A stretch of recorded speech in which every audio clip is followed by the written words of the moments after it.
তিনজন মিলে কৌশল মিলে মাল নিয়ে যাচ্ছে। প্রথম ফ্লাইটে ওই যে পুরুষটা চলে গেল।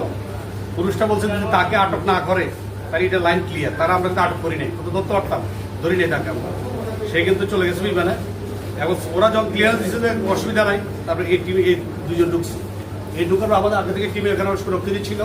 আমরা ঢোকার পরপরই আমরা আমাদের এখানে ভাইদের সহায়তায় আমরা তাদেরকে আটক করতে পেরেছি এবং তাকে নিয়ে আমরা এক্সরে করে দেখলাম দুইজনের ফ্যাটের ভিতরে হিউজ পরিমাণে ইয়াবা ট্যাবলেট।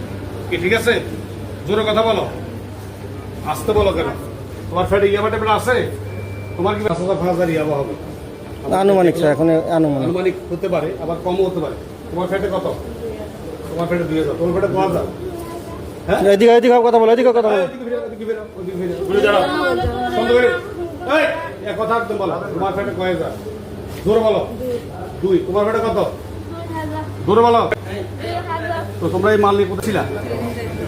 হ্যাঁ, কেরিং এর কোথায়? ঢাকা।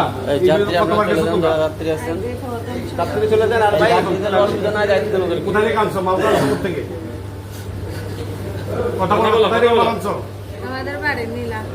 ও নীলা থেকে আসছো? তোমার বাড়িও নীলা? তোমার দুজন কি বোন?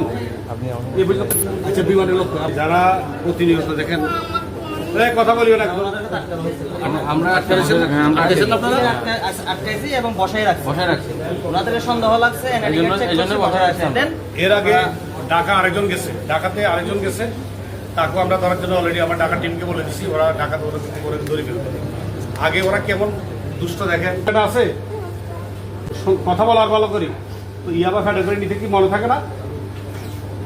তো আমরা এখন তাকে, আপনারা দেখেছেন সকলে, সাক্ষী আছেন, আমরা এখন সিরিয়ালিস্ট করবো। সিরিয়ালিস্ট করে আমরা তাকে আইনের আওতায় নিয়ে তাদের বিরুদ্ধে এখানে মাদকদ্রব্য নিয়ন্ত্রণ আইন অনুযায়ী তাদের বিরুদ্ধে স্পেসিফিক আইনে মামলা হবে। আমরা দৈনিক আজকের বাংলা .net